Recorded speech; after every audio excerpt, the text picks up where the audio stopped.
Yep, this week we're going to see where coins go when you put them in a vending machine. We're going to go to a high-tech body shop too. They'll probably make me stay outside. First though, here's why electronic things are getting smaller all the time. I think doggy treats are getting smaller too. My career in electronics has only spanned about 20 years, but in that time, I've had to throw away everything I knew and start over. Twice. Electronics deals with electric currents that change values, usually rapidly. And various components act on those rapid changes in different ways. A lot of electrical components are passive. No matter what they're doing in the circuit, there's some sort of a net loss. Base and treble controls are good examples of passive devices. An active device contributes some sort of a gain, and a good example of gain is an amplifier stage. Wind it up.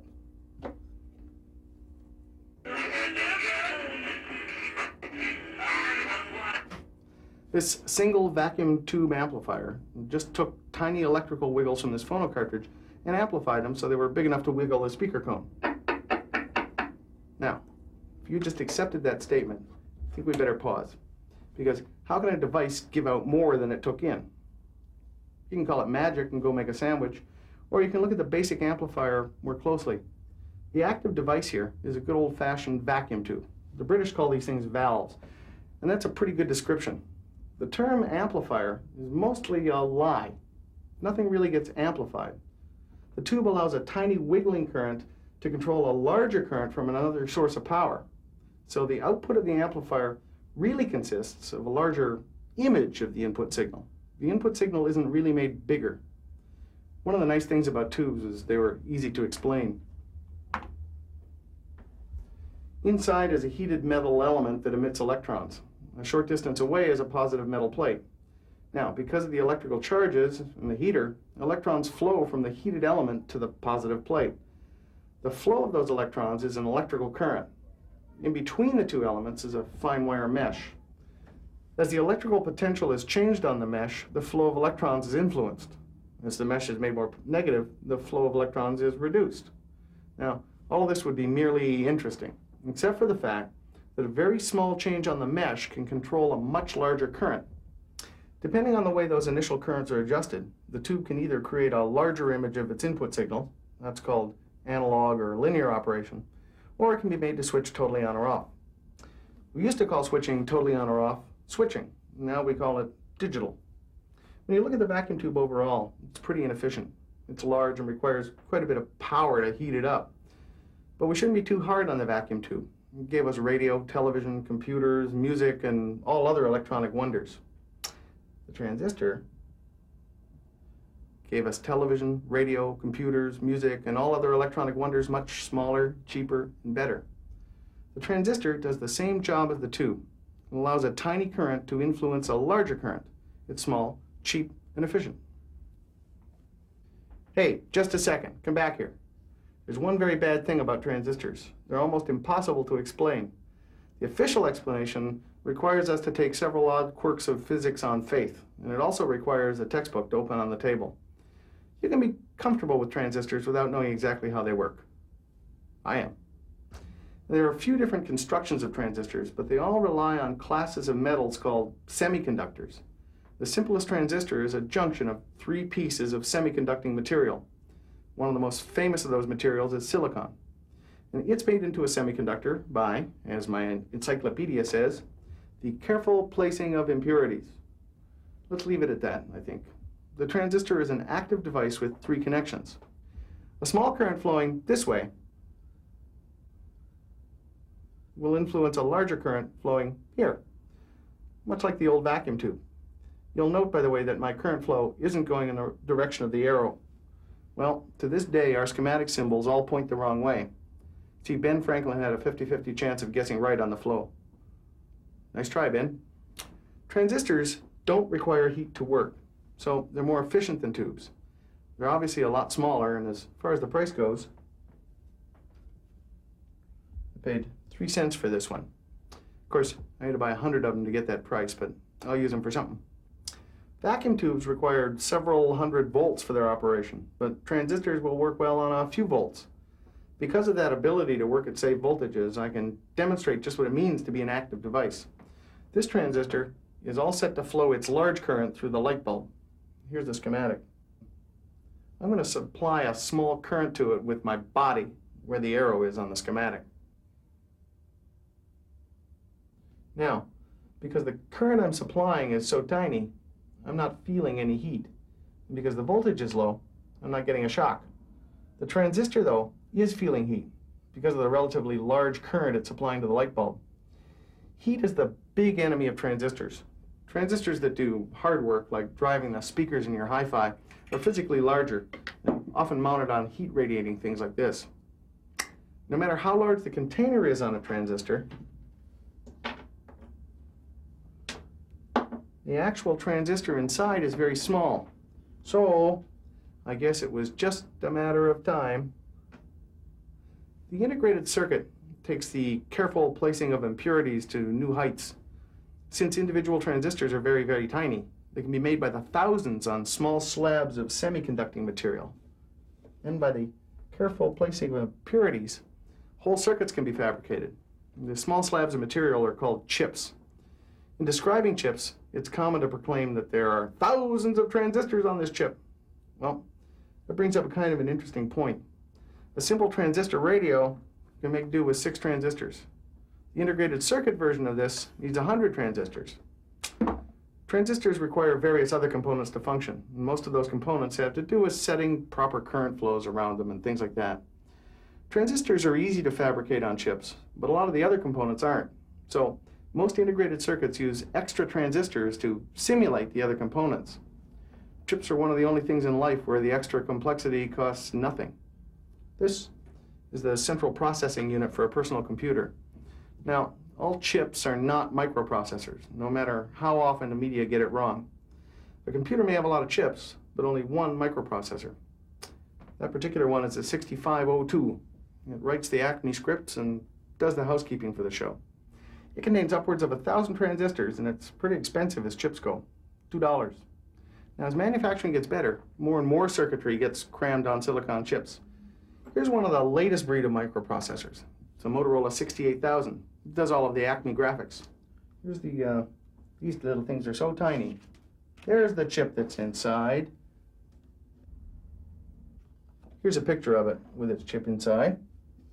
Here's the silicon wafer that they come off of. And there's a lot of chips on it. Here are a couple other microprocessors in different packages. And in case we have a scoop, in case you want to make your own chip, we scored on one of the original drawings from a chip of that size and complexity. We'll hold on it for a few seconds in case you want to take notes.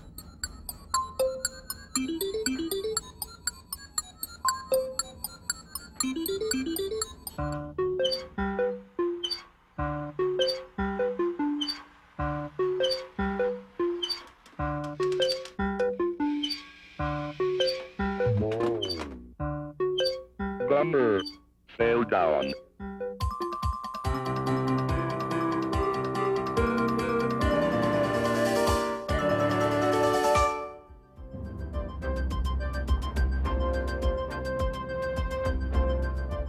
The modern automobile is a complex mechanism made from lightweight materials for fuel efficiency, yet designed to protect the occupants in a collision.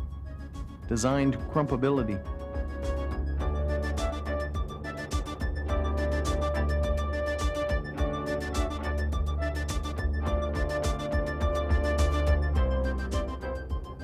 When one of these precision machines is redesigned suddenly by the force of a collision, the repair job is much more complex than a few years ago.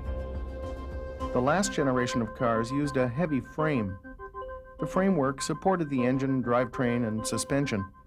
These cars could actually be driven without any fenders, doors, or panels. Modern cars use a unibody concept. The fenders, doors, panels, and even the glass are structural components that work together to support the drivetrain and suspension.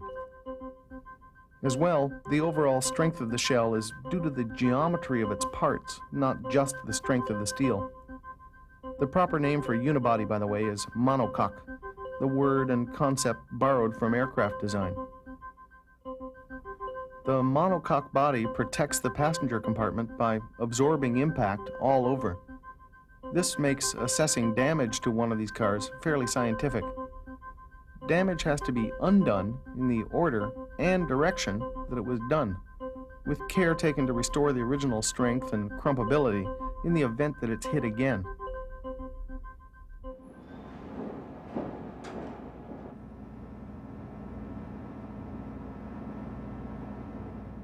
The front of this car is badly damaged, but it's important to begin by finding out what's bent on the entire car.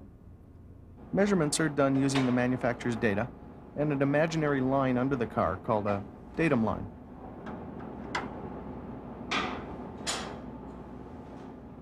In this case, a laser measuring system is going to be used, so targets are hung from holes in the body. These holes are the same ones that the factory used to build the body in the first place, and their height and spacing from the datum line are known exactly. The laser projects a horizontal and vertical sheet of light.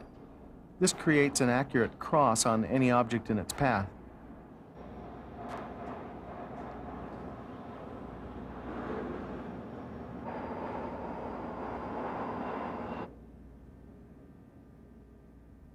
Once the targets have been installed and the laser aligned, what's bent reveals itself.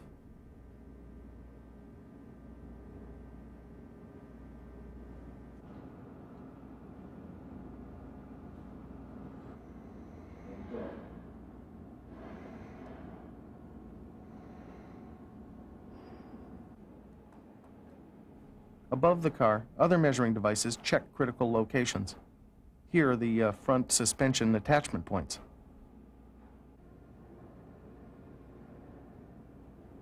The car is set up on special stands that allow the body to be pulled in any direction.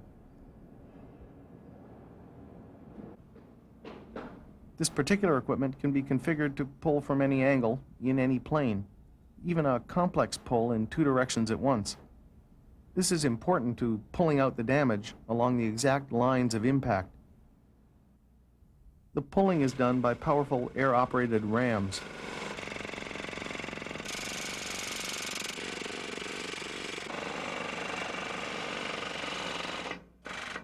As you might expect, a pull is made a little past the mark, and as the tension is relaxed, the metal springs back.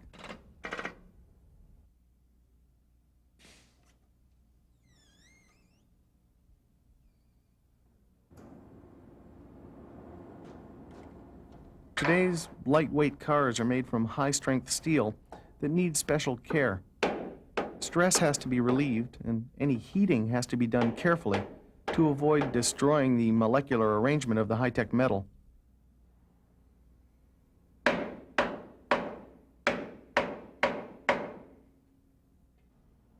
Ripples and recesses put in by the factory have to be preserved, and any welding has to be done with special equipment. Even though some of these parts aren't visible on the finished car, for safety, they'll have to be replaced.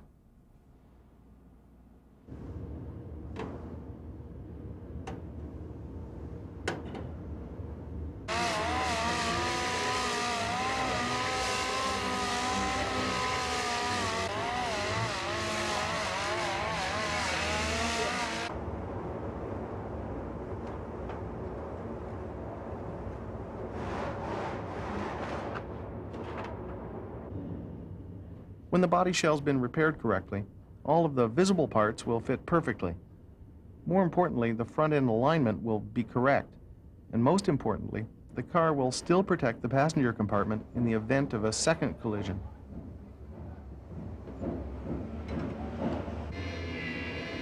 Like collision repairs of the past, minor dings and dents are patched, smoothed, and painted.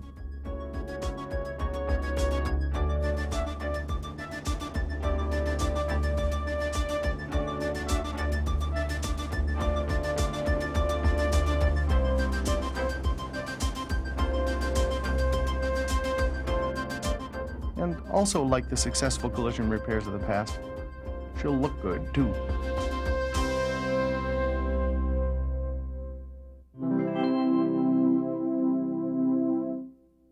Hey, why don't we do a thing about cheese? The first coin-operated vending machine dates back to 200 BC when Hero of Alexandria described a coin-operated device that dispensed holy water in an Egyptian temple. Wonder if they kicked it when it failed to dispense. I have the world's simplest vending machine here. Take a candy, leave me a penny. Now, it's not the function of the Acme school to make sad commentaries on contemporary society, so let's just jump past the rest of that example to the fact that in my vending machine, I need to ensure that you left me a coin, I need to determine its denomination, and I need to make sure it's a coin, not some round thing you found in the basement. I need to count the coins, and if I want to sell even more candies, make change. If I want to be nice, I'll have my machine give you your money back if I'm out of candies or if anything else goes wrong. If I want to be real nice, I'll give you the chance to get the coins you inserted back if you find you don't have enough change to make the whole amount. A lot of vending machines won't forgive that mistake. This unit is found in millions of vending machines. The heart of it's what used to be called the Slug rejector. Nowadays, they call them coin acceptors. Happy commentary on contemporary society. Don't try to slip them a slug, though. They'll reject it. It's a slug rejector, coin acceptor's job, to verify that the coins are genuine and to sort them into nickels, dimes, and quarters, sometimes 50 cents and dollars. This unit only handles nickels, dimes, and quarters. The sizes are sorted with rotating cradles arranged in order of size. A quarter will tip this top cradle. Nickels and dimes fall right through, and nickels tip the second cradle, and dimes fall through to the third one. Anything smaller than a dime, shame on you, will fall through to the coin return. An extra widget on top of the quarter cradle will reject anything larger than a quarter. Shame on you again. After the coins are separated by the cradles, they roll down inclined planes and undergo various tests. The details vary from unit to unit, but a combination of levers and carefully placed bumpers check the coin for weight and type of metal. If the coin doesn't pass these tests, it falls into the coin return. Some of the things that the acceptor rejects will get stuck in it. That's where this comes in. This lever is connected to the coin return button. It opens up the acceptor and wipes a finger through the places where things might get stuck. The unit fits in here. These fingers are controlled by the coin return electromagnet. If all's well with the vending machines, the fingers are held out of the way by the electromagnet. If the machine's out of product, or if it's unplugged, the fingers poke into the acceptor unit and force all the coins to be returned. Switches located under the nickel, dime, and quarter slots activate each time one of those coins passes.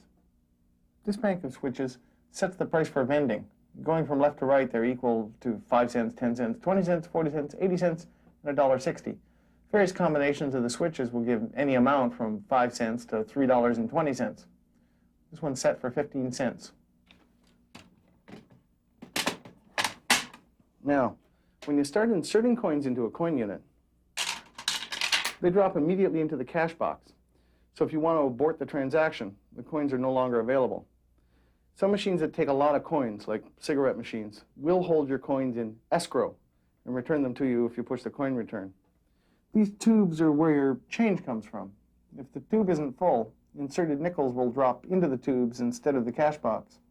If the tubes are full, a flap redirects the nickels into the box. When it comes time to make change, a motor underneath dispenses the correct number of nickels into the coin return. There's a switch at the bottom of those tubes that lights the use correct change light. Pretty neat, but technology marches on. If you're in the coin business, one thing you notice is that those pesky governments keep changing the coins, their size, their metal contents, their value. This one's the high-price model. It takes the new dollar coins, too. The acceptor has been simplified to 2 infrared light beams and a metal detector. The time it takes for the coin to break the 2 light beams on its way past tells the machine whether it's nickel, dime, or quarter-sized. The metal detector, hiding under the plastic there, makes the final decision, much the same way that most metal detectors will ignore valuables and find junk on the beach. This one has inventory tubes for nickels, dimes, and quarters. It'll attempt to make change in the most efficient way. If it owes you 30 cents, it'll try to give you a nickel and a quarter.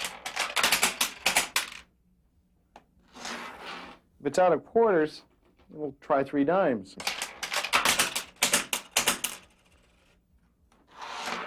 And if that fails, it'll dump a load of nickels on you.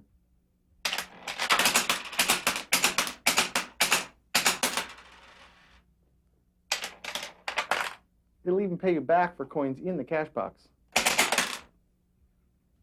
This connector interfaces with the dollar bill acceptor. Now, no discussion on coin acceptors would be complete without a detailed discussion of the dollar bill acceptor. Well, I can't tell you about the dollar bill acceptors because they won't tell me about them. Apparently, they're not quite as foolproof as the coin acceptors. Little knowledge is a dangerous thing.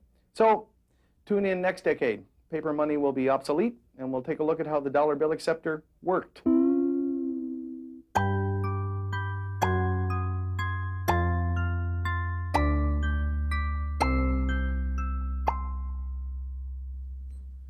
How long do you figure these half-hour shows are? Well, they're 24 minutes. Television. Go figure it. Making shows run at times is an interesting process. In the old days, I used to write items with a pencil and paper, and I discovered that a pencil would last for about 60 seconds worth of dialogue before it needed to be sharpened again. So if I was writing an 8-minute item, I'd sit down with 8 sharpened pencils. The method worked perfectly. Nowadays, of course, I use a word processor with a direct readout of the number of words and pages I'm using. I love it, but something interesting's happened. In the old days, I used to make spelling mistakes. Now a word processor can fix those. But the word processor gives you the power to make sweeping, huge, horrible grammatical errors. They usually come about by correcting part of a sentence and neglecting to read the rest of the sentence by part the whole, usually grammatical too often, if you catch my drift. Now, word processor errors aren't simple typos. They're much more bizarre. So from now on, I want everyone to call them warpos. Now, to make these shows run to time requires a plan. And rather than cut out interesting stuff, we have a small section of padding built in. And if the show runs short, I come on at the end and fill the missing seconds with some generally useless pieces of information. 4, 3, 2, 1, out.